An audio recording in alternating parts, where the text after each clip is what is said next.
हमारे चैनल को सब्सक्राइब करें और बेल आइकन दबाएं।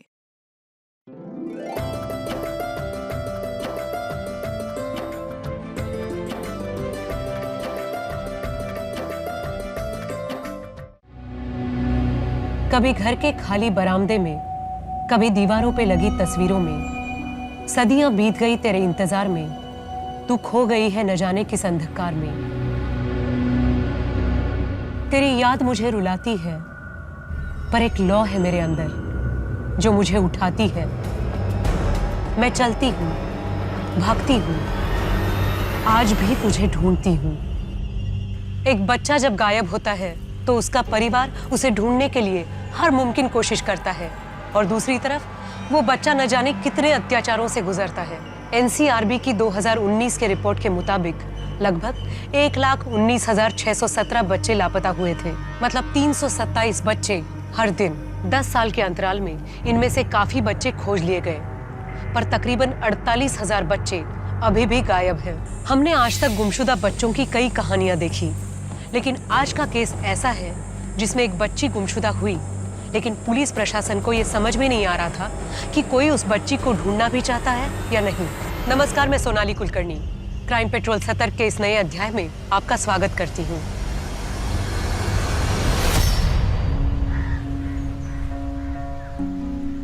पर मम्मी मुझे नहीं जाना है, और कल तो खुशी का बर्थडे भी है ना, उसने मुझे बुलाया है।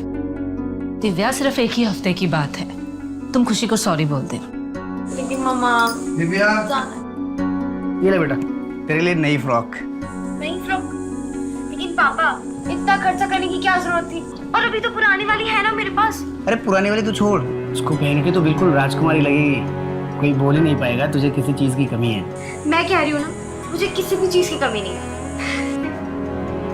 हो गया तुम दोनों का? अब जाओ, बैग भी पैक हो।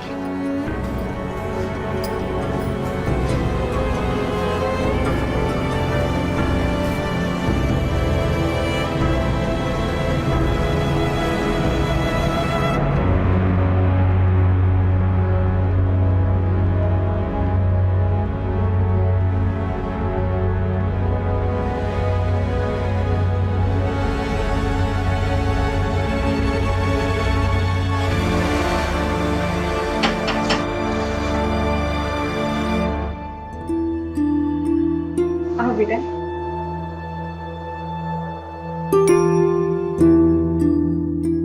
अगले मंगलवार को मैं दिव्या को ले आऊंगी।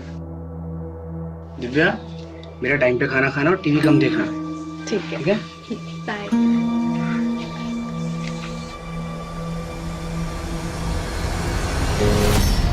अम्मी, मैं एक दिन और रुक जाऊं प्लीज।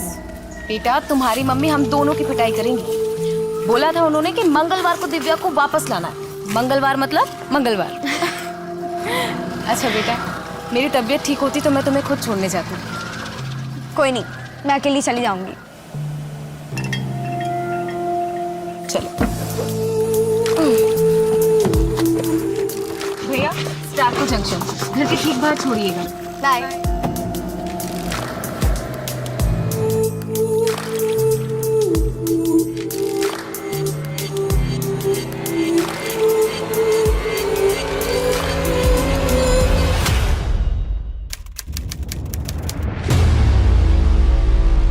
झूठ बोल रही है फरजाना, वो मेरी दिव्या को अकेला छोड़ ही नहीं सकती।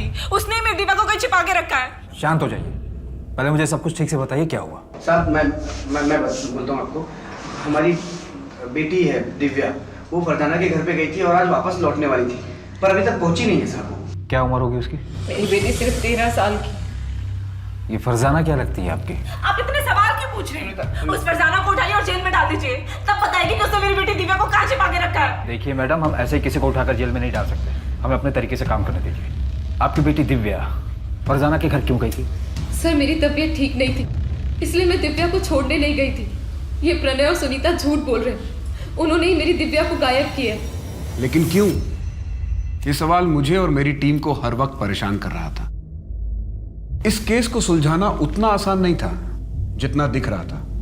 इस केस ने हमारे सोचने समझने के तरीके को ही बदल दिया।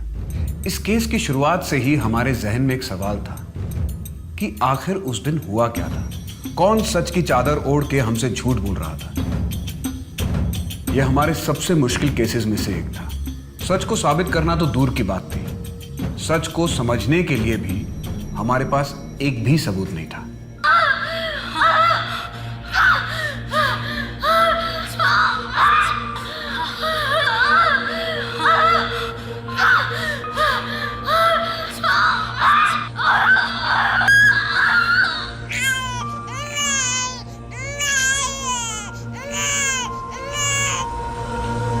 लड़की हुई है।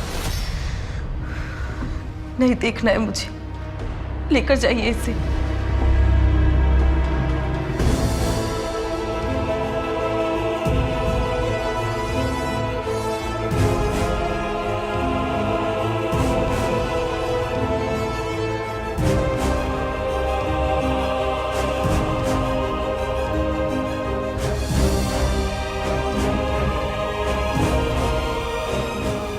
टाइम और माँ बाप का नाम? 12:28। माँ का नाम फरजाना और बाप का पता नहीं है, क्लोज्ड अडॉप्शन होगा। अरे पर माँ ने कुछ तो नाम दिया होगा। अरे शक्ल तक तो देखी नहीं। तू ऐसा कर, दिव्या लिख दे और ये पायल उसके पास रख दे, उसकी माँ का है। ये पायल तो बहुत बड़ा है। हाँ तो बड़ी होगी तो पहनेगी ना, तुझे क्या करने का है? तू उसके पेपर्स के साथ रख दे बस।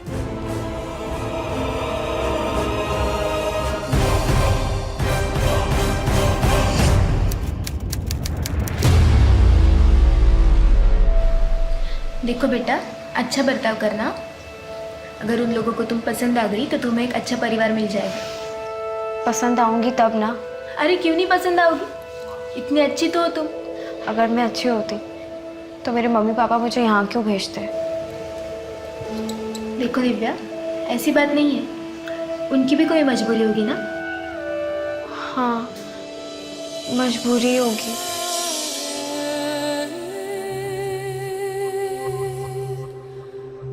अच्छे से रहना और बीच बीच में मिलने भी आना। बाय।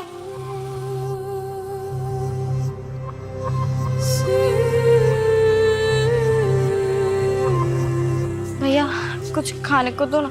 नहीं, पैसे नहीं चाहिए, भूख लगी है, खाने के लिए कुछ दो ना। आगे जाओ। दीदी कुछ दो ना खाने के लिए। पैसा नहीं लेगी, खाना खाएगी तू? मैं खिलाता हूँ ना तुझे खाना। चल।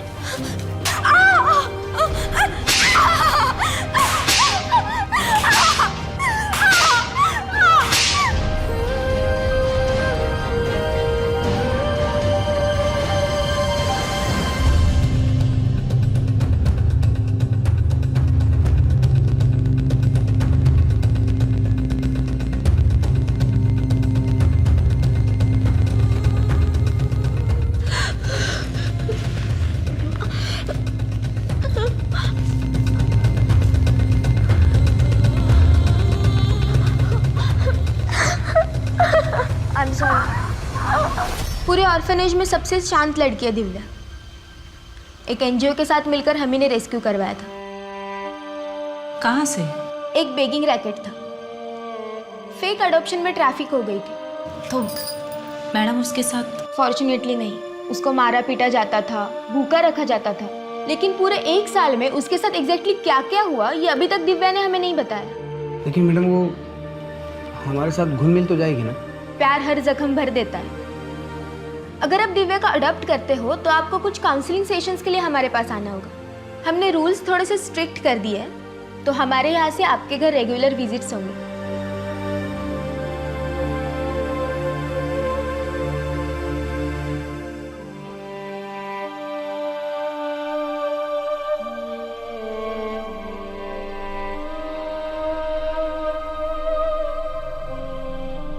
दिव्या, मैंने तुम्हारा कम।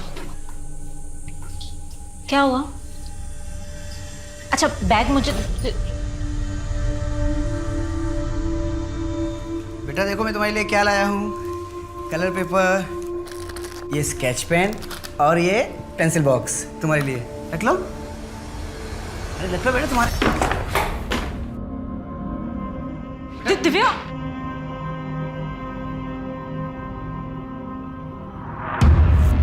पण प्रणय अडॉप्ट करण्याची काय गरज आहे? अरे शुभम है ना, इसको तो अपना ही बेटा समझ. पर भाऊ शुभम तो है ही, एक बच्चा और रहेगा घर में तो सुनीता का भी मन लगा रहेगा. कुछ भी कर, पर एक बात का ध्यान रख, मैं मेरे बेटे का हक किसी और को मारने नहीं दूंगा. हाँ ठीक है, अगर वो तेरा खून होता तो मेरे को कोई फर्क नहीं पड़ता, पर अपनी खानदानी प्रॉपर्टी में मैं किसी और को हिस्सा लेने नहीं दूंगा. ऐसे लोग क्रिमिनल बनते हैं, और ये तो पता नहीं किसका गंदा खून है. ओ भाऊ ऐसा बोलो नको. हाँ मैं आपकी इज्जत करता हूँ इसलिए बताने आया था, परमिशन लेने नहीं आया था आपसे. चल सुनीता निकतो भी. एक मिनट प्रणव, भाव क्रिमिनल गंदी परवरिश से बनता है और मैं अपने बच्चे की परवरिश आपकी तरह बिल्कुल नहीं करूंगी. चलो प्रणव. मन तो बेटे का था, पर कोई नहीं, बेटी सही. अच्छा हो हमने बेटी अडॉप्ट की, अब राजीव भाव को कोई दिक्कत नहीं होगी. अरे तुम उनकी बात पे इतना गौर मत किया, उनकी बात का कोई सर पैर नहीं होता. इसलिए बताओ दीदी तुम्हारे साथ कुछ फ्री हुई? अभी तो नहीं, थोड़ा वक्त तो लगेगा ना.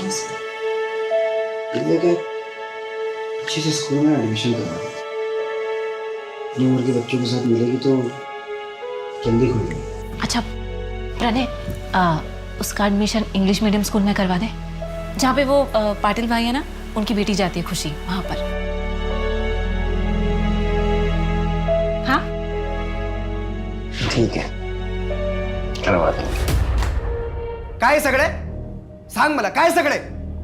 पिछले 8 महीने से कंपनी में एक भी डील नहीं हुई, फोकट की पगार ले रहा है तू. भाऊ गाली मत दीजिए, मैं कोशिश तो कर रहा हूँ ना. कोशिश कर रहा है बरोबर, पर अपने लिए कोशिश कर रहा है तू. कंपनी के नाम पर जो डील आती है तू अपने नाम पे लेता है. तेरे नाम तो FIR करना चाहिए मुझे. हाँ वो मेरा अलग से काम है, मेरे अपने कॉन्ट्रैक्ट्स हैं. मैंने तेरे को इधर बैठाया, नौकरी पे रखा, तेरे को ट्रेनिंग दी, अभी मेरे को गणित सिखा रहा है तू. भाऊ तो गप बस, अभी अपना सामान पैक करो, निकल इधर से.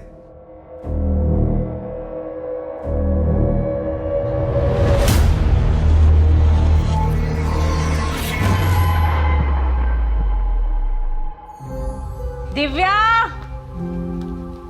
बेटा आ जाओ, खाना लग गया है. हाँ 10 मिनट के लास्ट समय कंप्लीट कर लेती हूँ. दिव्या ये लो, ये तुम्हारे लिए नया बैग है और इसमें बैग. Thank you. आपको पता है स्कूल में क्या हुआ? रश्मि ने ना मेरा बेटा इसको अंदर ले जाके रखो, आराम से बैठ के बात करते हैं, है ना? ठीक है. जा.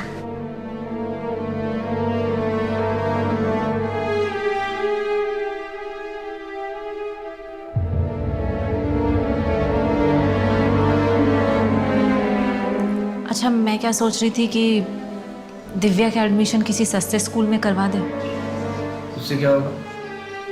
एडमिशन की फीस भी कम होगी और खर्चा भी कम होगा. ये बात तो दिव्या को अडॉप्ट करने से पहले सोचनी चाहिए थी सुनीता. मुझे क्या पता था कि बाद में हालात इतने खराब हो जाएंगे. कोई जरूरत नहीं स्कूल चेंज करने का, मैं कोशिश कर रहा हूँ, कुछ ना कुछ हो जाएगा. और ये मैं देखते जी. आप सुनीता मात्रे हैं? हाँ जी बोलिए. दिव्या है क्या? आप कौन? मैं दिव्या की अम्मी.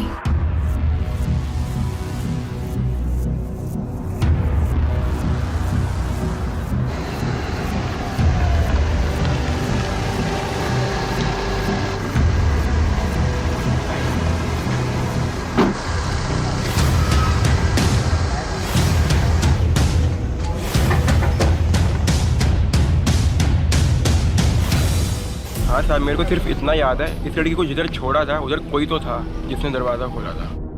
आदमी था या औरत? सर आदमी था या औरत ये तो पता नहीं, लेकिन मैडम ने जहाँ बोला मैंने छोड़ दिया था. अगर कैब वाले ने दिव्या को प्रणय और सुनीता के घर के बाहर ड्रॉप किया था तो फिर दिव्या घर क्यों नहीं पहुंची? कहीं ऐसा तो नहीं है कि दोनों झूठ बोल रहे हैं? सर कोई तो झूठ बोल रहा है. ये दिव्या आउट ऑफ वेडलॉक बच्ची है. 13 साल पहले फरजाना ने उसे अडॉप्शन के लिए दिया था. फिर ये अब क्यों आई है? फरजाना मेरी बात को समझो तुम. मैं अभी तुमसे शादी नहीं कर सकता हूँ, अम्मी नहीं मानेगी. सफी तुम एक बार अपनी अम्मी से मिलाओ तो मुझे, मैं उन्हें मना लूंगी। मैं उनकी इतनी सेवा करूंगी कि वो भूल जाएंगे कि मैं किस जाति की हूँ। फरजाना, अम्मी को समझाना इतना आसान नहीं है। देखो मुझे थोड़ा वक्त दो, मैं भी अपने पैरों पे खड़ा भी नहीं हुआ हूँ। मैं अम्मी से बात क्या करूंगा, कैसे समझाऊंगा उन्हें? ठीक है, लेकिन जो भी करना है जल्दी करो, मेरे पास ज्यादा वक्त नहीं है। मैं अभी चलती हूँ, अब्बू घर पे इंतजार कर रही हूँ। अच्छा सुनो, तुम इतनी मुश्किल से तो आई हो तुम फरजाना, 10 मिनट तो रुक जाओ।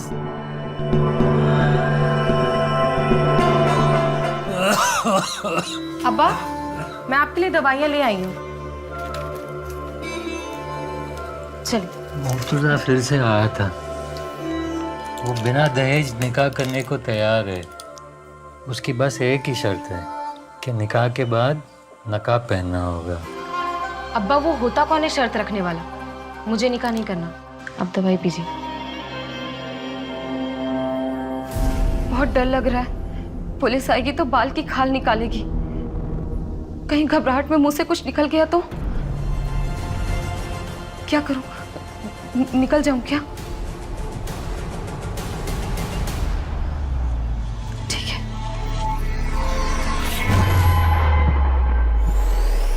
दिव्या कहाँ थी? उस दिन उसके साथ क्या हुआ था? ये केस पुलिस के लिए बहुत मुश्किल साबित हुआ, न सिर्फ इसलिए कि उनके पास कोई ठोस सबूत नहीं था, बल्कि इसलिए भी कि इस कथा के मुख्य पात्र ही ईमानदार नहीं थे।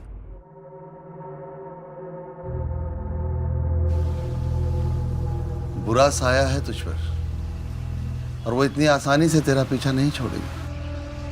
बुरा साया? तो पापा आप ही बताइए ना, क्या करना होगा मुझे? अरकान करना होगा। 35 दिनों तक इसका सेवन कर, तेरी सारी बलाएं फना हो जाएंगी। हमारी कैब वाले से बात हुई, उसका कहना है कि उसने दिव्या को आपके घर के बाहर ही छोड़ा था। हो ही नहीं सकता, मैं तो सारा दिन घर पे थी, दिव्या का इंतजार कर रही थी। आप दोनों को किसी पर शक है? नहीं, हमें किसी पर शक नहीं है। और दिव्या को गायब करके किसी को क्या मिलेगा? सर मैं बोल रही हूँ वो फरजाना ही है, उसने ही मेरी बेटी दिव्या को कहीं छिपा के रखा है। अगर फरजाना ने ऐसा किया भी होता तो वो खुद क्यों नहीं गायब हो गई? ताकि साहब उस पर किसी को शक ना हो। और देखिए ना, हो भी वैसा ही रहा। आपको उस पर नहीं, हम पे शक हो रहा है। साहब हम झूठ क्यों बोलेंगे? वो तो हम पता कर लेंगे कौन और क्यों झूठ बोल रहा है।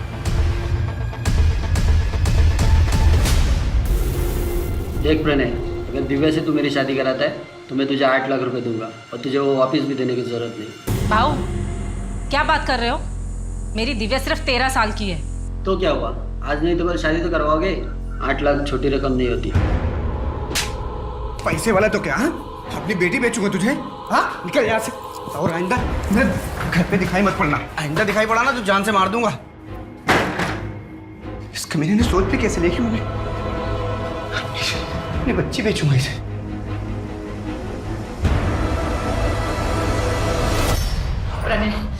प्रणय मुझे मेरी दिव्या चाहिए। हम ऐसा करते हैं, हम फरजाना के घर जाते हैं, उससे बैठकर बात करते हैं, जो भी प्रॉब्लम है ना उसको सुलझाते हैं, लेकिन मुझे मेरी दिव्या चाहिए। दिव्या चाहिए मुझे मेरी।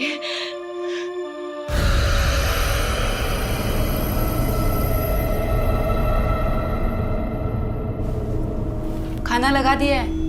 हट, हाथ नहीं लगाना। नहीं खाना है तेरी नाजायज कमाई। पता नहीं क्या करके पैसे लाती है। कुछ भी करती हूँ, कम से कम अपना और तुम्हारा पेट तो पालती हूँ। और ये तुम्हारी दारू, ये तो वही पैसे से आती है। क्या बोला? ज़बान चलाती है। अरे जिसको देखो कुछ ना कुछ बक रहा है। भाग यहाँ से।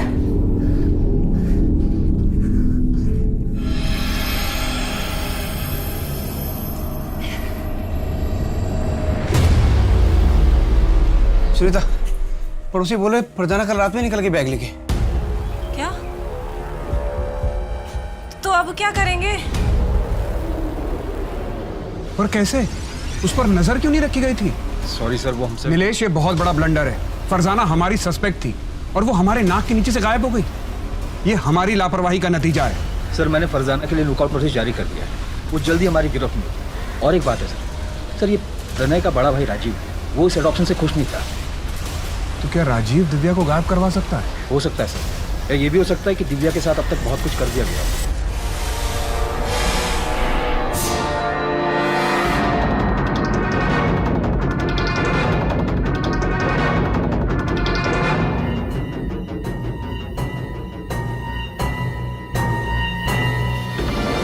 जी मुझे अडॉप्शन से प्रॉब्लम था, लेकिन जब लड़की अडॉप्ट हुई तो फिर मुझे क्या प्रॉब्लम। सुनीता और प्रणय का जो कुछ भी है वो रखे वो, अब उनके पास पहले कुछ नहीं है तो वो जाने। मतलब? प्रणय का बिजनेस काफ़ी डाउन हुआ है और मुझे पूरा यकीन है सर, अब प्रणय भी पछता रहा होगा उस दिव्या को अडॉप्ट करके। और सर रही मेरी बात, मुझे उस दिव्या से क्या प्रॉब्लम होगा? मेरे बेटे को हमारी जायदाद में से उसका हक मिल जाएगा और मुझे क्या चाहिए। 19 नवंबर को तुम कहाँ थे? मैं मेरे घर पे ही था, मेरा बेटा भी था। अब चाहे तो हमारे पड़ोसियों से पूछ सकते हैं, किसी ने तो देखा ही होगा। क्या तुम्हें लगता है कि प्रणय कुछ कर सकता है? सर प्रणय मेरा छोटा भाई है, मुझे नहीं लगता कि वो दिव्या के साथ ऐसा कुछ भी करेगा। लेकिन हाँ, वो जो उसकी माँ है ना, वो ज़रूर कुछ कर सकती है। तुम्हें इस बात से कोई प्रॉब्लम नहीं थी कि दिव्या की माँ दूसरे धर्म की थी? नहीं सर, मुझे क्या लेना देना, अभी तो सुनीता और प्रणय ही जाने।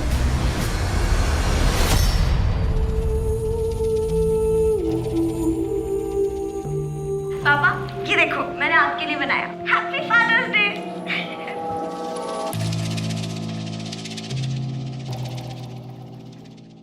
कैलाश भाऊ, पैसों की जरूरत थी, थोड़ा कैश मिल सकता है क्या?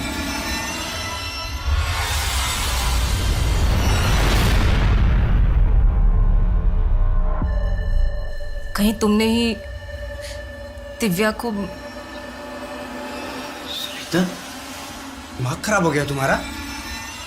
इतना गिरा हुआ इंसान नहीं हो कि पैसों के खातिर अपनी बच्ची को बेच दूं। मेरी मजबूरी मेरी बच्ची से बढ़ के नहीं है, और जितना प्यार तुम करती थी उतना मैं भी करता था दिव्या से। करता था मतलब? मेरी दिव्या अभी जिंदा है।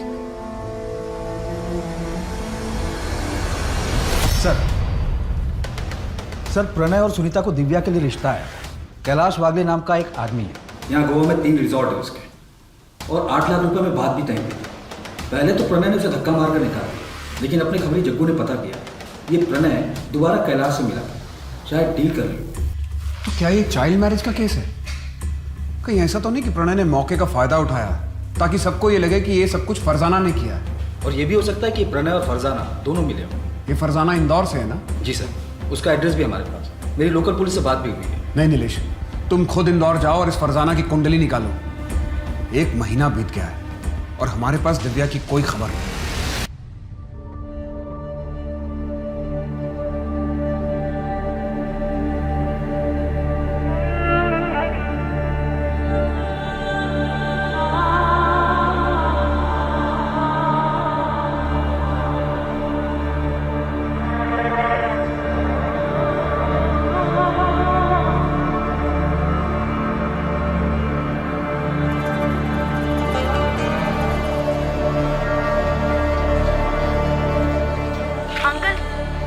अब खा लीजिए।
कब तक यहाँ मैं ऐसे रहूंगी?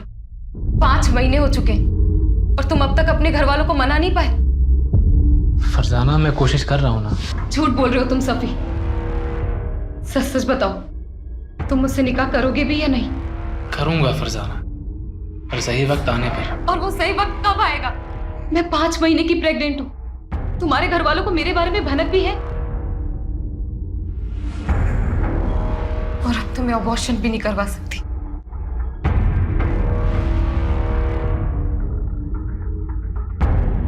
और कब तक यहाँ रहना होगा? फरजाना, जब तक पुलिस मामला रफा दफा नहीं कर देती है तब तक। काश मैं दिव्या के साथ थोड़ा और वक्त गुजार पाती।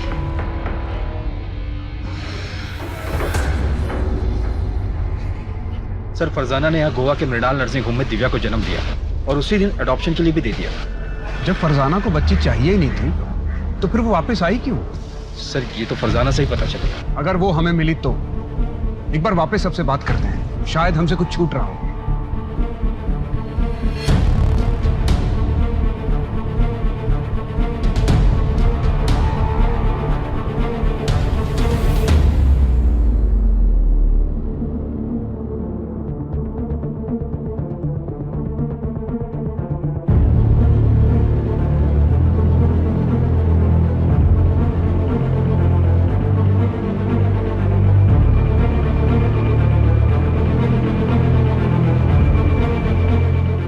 कहीं कुछ नहीं मिला। ऐसा कैसे कि कोई एविडेंस किसी के खिलाफ नहीं जो हमें उस बच्ची तक पहुंचा सके? सर, अब तक तो पता नहीं दिव्या को कहां से कहां ले जाया गया होगा। पता नहीं अब तक ये बच्ची जिंदा होगी भी या नहीं।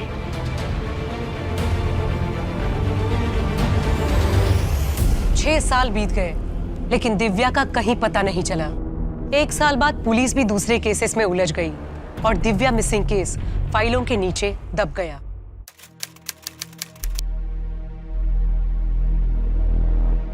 तुम अभी तक तैयार नहीं हुए? ये भगवान, ये नाश्ता करो।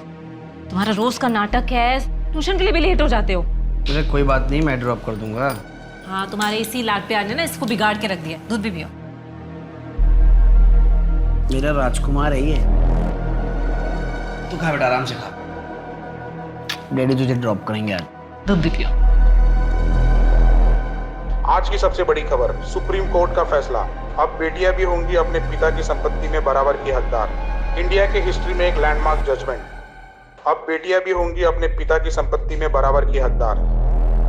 मैं मेरे बेटे का हक किसी और को मारने नहीं दूंगा। हाँ ठीक है, अगर वो तेरा खून होता तो मेरे को कोई फर्क नहीं पड़ता। अच्छा हो हमने बेटी अडॉप्ट की, अब राजीव भाव को कोई दिक्कत नहीं होगी।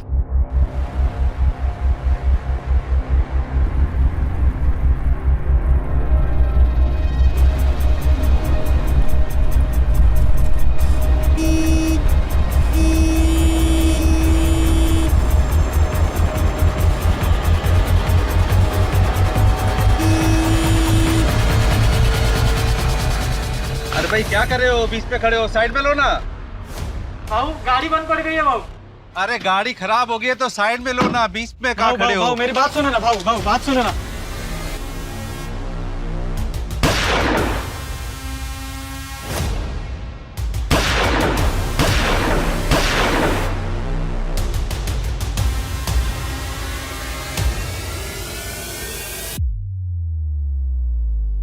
सुरेश कांबले नाम था सर। इंपोर्ट एक्सपोर्ट का बिजनेस है, बड़ा आदमी और पॉलिटिकल कनेक्शन भी बहुत स्ट्रांग थे। तभी ऊपर से प्रेशर आ रहा है। गाड़ी में नेम प्लेट भी नहीं है। कमल, ये स्टिकर देख रहे हो? कॉमन नहीं है। मैंने इसे स्टिकर और बाइक की फोटो सर्कुलेट करवा दी। पता करो कि कहाँ प्रिंट हुआ था और किसने करवाया। विक्टिम के बारे में और कोई डिटेल? सर, सुरेश कांबले का ज़्यादातर बिजनेस कैश में होता था। बैंक में पैसा जमा करने जा रहा था। इतना बड़ा आदमी खुद कैश जमा करवाने जा रहा था? पैसों को लेकर वो किसी पर भरोसा नहीं करता था। फैमिली में और कौन कौन है? वाइफ पुष्पा कांबले और बेटा धीरज। वाइफ तो यही गोवा में और बेटा अमेरिका में पढ़ाई कर रहा है। बड़ा आदमी था तो दुश्मनी कई लोगों से रही होगी। कमल, कहीं ऐसा तो नहीं कि ये रॉबरी हमें गुमराह करने के लिए हो, जबकि असली मोटिव सुरेश को रास्ते से हटाना ही हो? सर, वो एंगल भी हम खंगाल रहे हैं, लेकिन मॉडस ऑपरेंडी जगत सिंह जैसी है। जगत कौन? मुंबई वाला?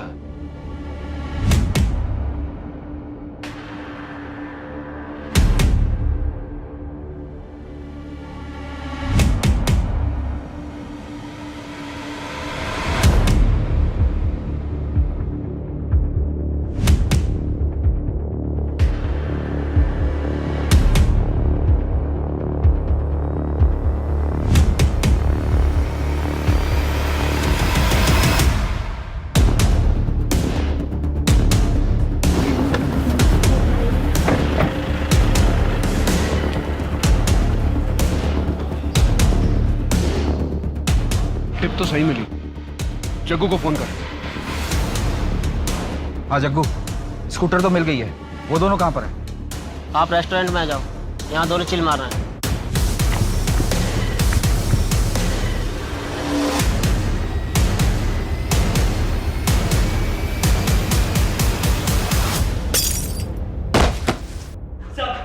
खड़ा हो।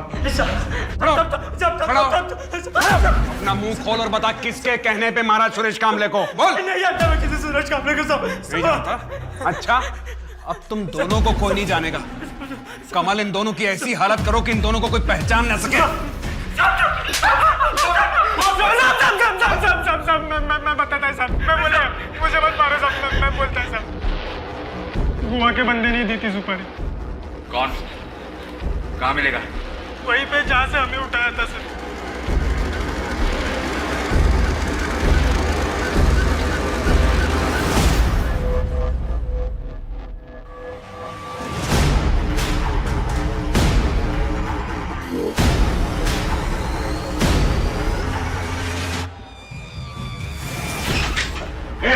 खड़ा हो।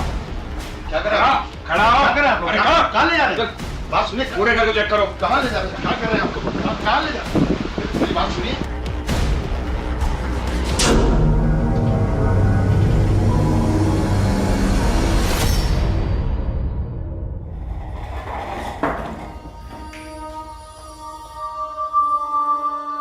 क्यों सुपारी दी थी सुरेश कामले की?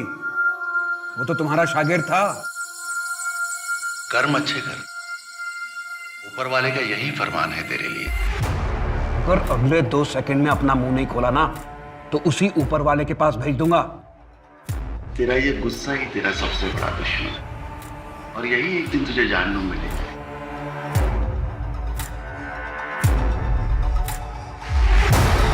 उच्च रक्तचाप की समस्या है तुझे। मैं इंसान को देखकर ही उसकी बीमारी का पता लगा लेता हूँ। हमारे जबड़े में दर्द है। मैं भी इंसान को देख के उसकी समस्या बता देता हूं। बता, इतना कैश कहां से आया तेरे पास? बहुत सारे शागिर्द हैं मेरे, खुशी से भेंट चढ़ाते रहते। सर ये चमत्कारी बाबा तो बहुत पहुंची हुई चीज है। रहता तो एक छोटी सी झोपड़ी में, पर यहाँ गोवा से लेकर इंदौर तक बड़ी बड़ी बिल्डिंगों में इन्वेस्टमेंट है इसका, और सब कैश में। एक काम करो, एक लिस्ट निकालो कि इस बाबा ने कहां कहां इन्वेस्ट किया है। सर मैंने ऑलरेडी निकाला। ये देखिए सर, ज्यादातर हॉस्पिटल्स और नर्सिंग होम में इन्वेस्टमेंट किया है। कहीं ऐसा तो नहीं कि इस बाबा और सुरेश कामले के बीच में पार्टनरशिप हो? क्योंकि इसके अलावा तो और कोई मोटिव नजर नहीं आ रहा। सर ऐसा तो अब तक कुछ सामने नहीं आया, पर बाबा को जिस अड्डे से अरेस्ट किया गया था वहाँ पे जो पैसे मिले थे वो सीरियल नंबर से, मतलब साफ है ये सारे पैसे किसी एक ही आदमी ने दिए। कहीं ऐसा तो नहीं कि बाबा को किसी और ने सुपारी दी और बाबा ने आगे सुपारी दे दी?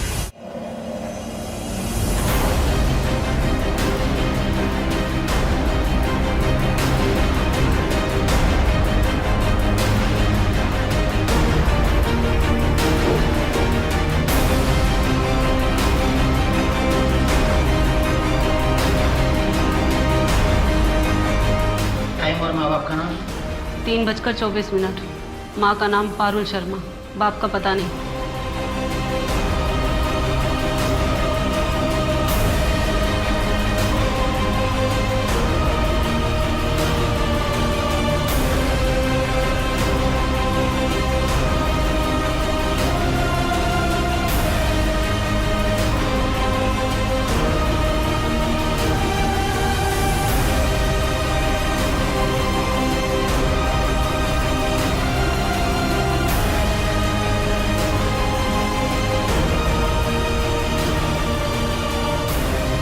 सर फरजाना ने यहाँ गोवा के मृणाल नर्सिंग होम में दिव्या को जन्म दिया।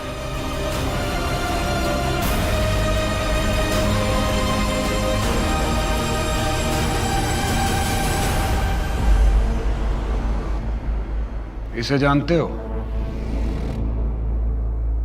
इसे जानते हो?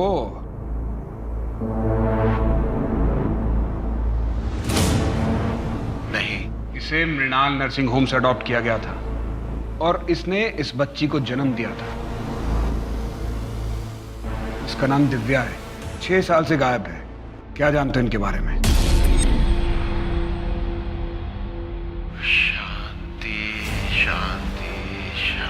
खड़ा कर इसको। अब भी ठोकूंगा, अभी ठोक देता हूँ। मुंह खोलेगा कि ठोक दूं तुझे? 2/13 गणेश जी का पंजी।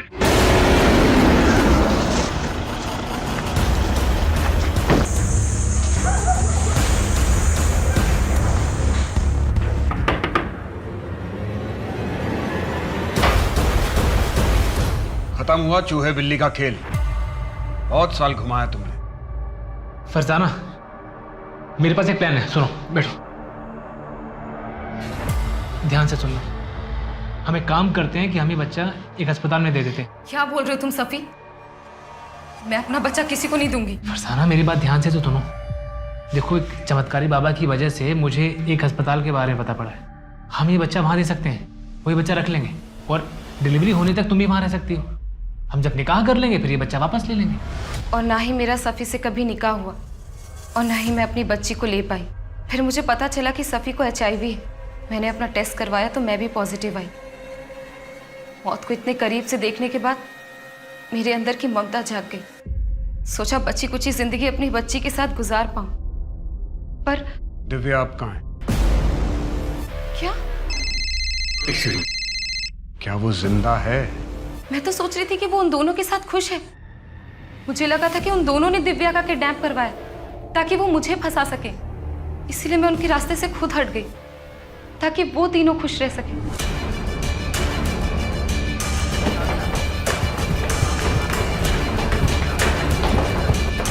पूरे नर्सिंग होम को सर्च करो।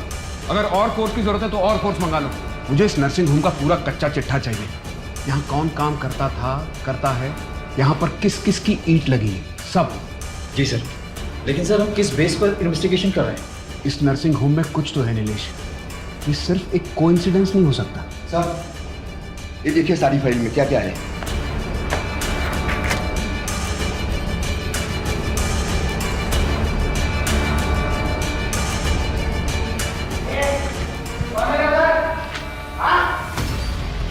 ए रुक!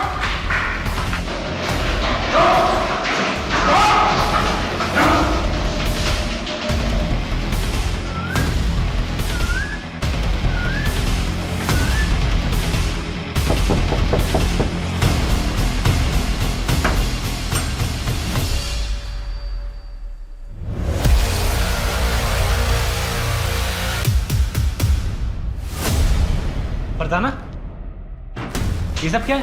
पहले तू बता, बिल्ली की खाल में गीदड़, तेरा असली चेहरा क्या है? क्या बकवास कर रहे हैं आप? तुमने दिव्या को बचपन में अडॉप्शन के लिए नहीं ट्रैफिक किया था? मृणाल नर्सिंग होम का वार्ड बॉय हमारी हिरासत में है। उसने अपना मुंह खोल दिया है। हमारे पास उन सारी लड़कियों की लिस्ट है जिसे तूने ट्रैफिक किया था। बोल, कहाँ है दिव्या? बोल! फरजाना, मुझे कैसे पता होगा? 6 साल पहले वो सुनीता के घर के बाहर से गायब हुई थी। ये दिव्या की अभी की रिपोर्ट है जो हमें मृणाल नर्सिंग होम से मिली है। ये बताएगा?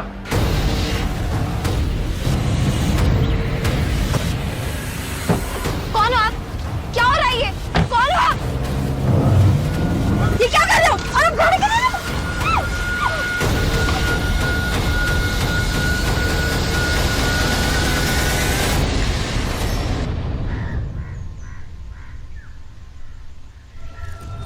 मैडम, एकदम कौला माल है।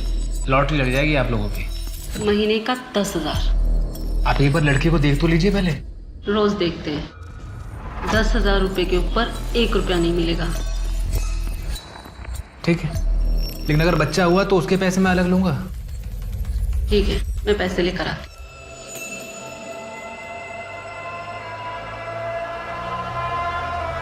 इसका नाम गौरी है। जाओ।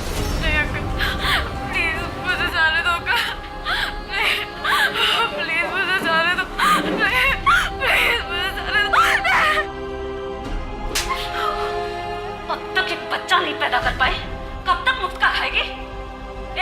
कुछ करो ना इसका। दिव्या मुझे कभी नहीं चाहिए थी, वो अनचाही बच्ची थी। मैं बस फरजाना के साथ रहना चाहता था, लेकिन फरजाना को दिव्या चाहिए थी। इसलिए मैंने एक ऐसा रास्ता निकाला जिससे मेरे पास पैसे भी आ गए और दिव्या से छुटकारा भी मिल गया। तो जैसा खुदगर्ज इंसान मैंने आज तक नहीं देखा, जिसने अपने फायदे के लिए अपनी बेटी को एक नहीं दो बार दलदल में धकेला, उसे एक अच्छा घर मिल गया था ना, लेकिन तूने उससे वो भी छीन लिया। तुझ जैसे लोगों को तो बाप कहलाने का हक ही नहीं है। सर दिव्या मेरा खून जरूर थी, लेकिन मैं उसका बाप नहीं था। फरजाना बोल, कहाँ है मेरी दिव्या, वरना चीर दूंगी तुझे। चाकू नीचे करो। मैं इसे नहीं छोड़ूंगी। बोल दिव्या कहाँ है? बोल। फरजाना सिर्फ यही है जो हमें दिव्या तक पहुंचा सकता है। अगर इसे कुछ हो गया तो शायद हम दिव्या तक कभी ना पहुंच सके। चाकू दे दो, छोड़ो इसको। सर मैं आपको लेके चलता हूँ जहाँ पर बच्ची को रखते हैं, लेके चलता हूँ। सर यहीं पर रखिए। कहाँ पे? दिव्या, दिव्या,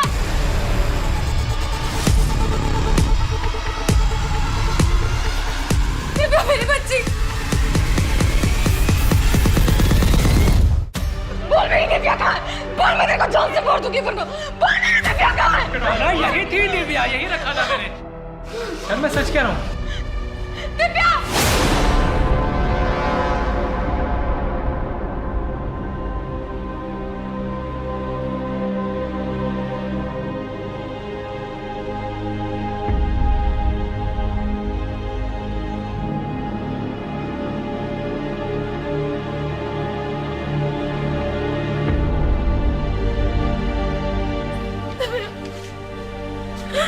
मेरी बच्ची।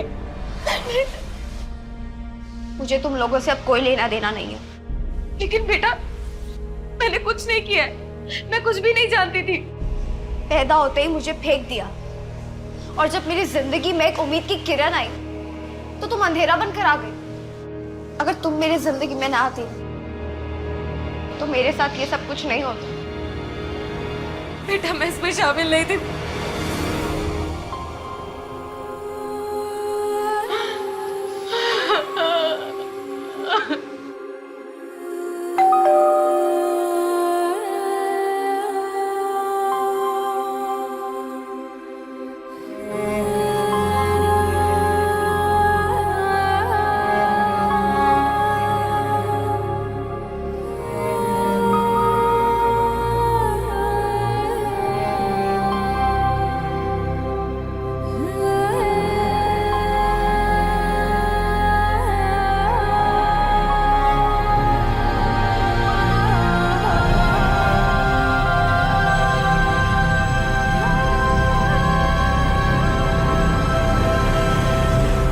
सर मृणाल नर्सिंग होम को सील कर दिया गया।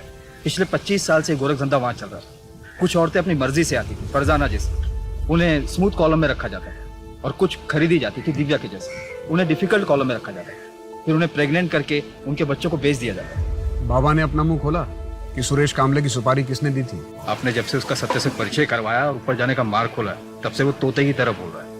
उसने बताया कि सुरेश की सुपारी उसके बेटे धीरज ने दी थी अमेरिका से। सर मैंने अमेरिकन एम्बेसी में बात की और प्रत्यार्पण के लिए भी रिक्वेस्ट डाली। नीलेश, इस दुनिया में कैसे कैसे लोग हैं। एक बेटी बिना माँ बाप के इस दुनिया में कितना कुछ झेलती है, और एक बेटा जिसे उसके बाप ने दुनिया के सारे सुख चैन दिए, वो अपने बाप की हत्या करवा देता है। सर आप दिव्या को कभी भूले ही नहीं थे ना? कभी नहीं। कुछ केसेस एक दरार छोड़ जाते हैं, ये भी उनमें से ही एक था। वैसे दिव्या की काउंसलिंग शुरू हो गई है। होपफुली उसे वैसी जिंदगी मिलेगी जैसी वो डिजर्व करती है। शफी खुदगर्जी में इतना अंधा हो गया था कि उसने अपनी ही बेटी का सौदा 2 बार कर दिया, क्योंकि उसके लिए वो अनचाही थी। लेकिन इस सब में दिव्या की क्या गलती थी? इस केस को सुलझाने के बाद पुलिस ने 128 औरतों और बच्चों को उस ट्रैफिकिंग रैकेट से बचाया जो अलग अलग शहरों में चलाया जा रहा था। इस केस में 6 साल होने के बावजूद पुलिस दिव्या को नहीं भूली थी, और अंत में पुलिस ने दिव्या को इस दलदल से निकाल दिया जहां उसके अपनों ने उसे धकेला था। आज दिव्या सुनीता, प्रणय और अपने छोटे भाई के साथ रह रही है। हम आशा करते हैं कि दिव्या जल्द इस सदमे से उभरे और एक खुशहाल जिंदगी जिए। अब मैं सोनाली कुलकर्णी आपसे विदा लेती हूँ। फिर मिलेंगे एक ऐसे ही चौंका देने वाले केस के साथ क्राइम पेट्रोल सतर्क, जस्टिस रीलोडेड में।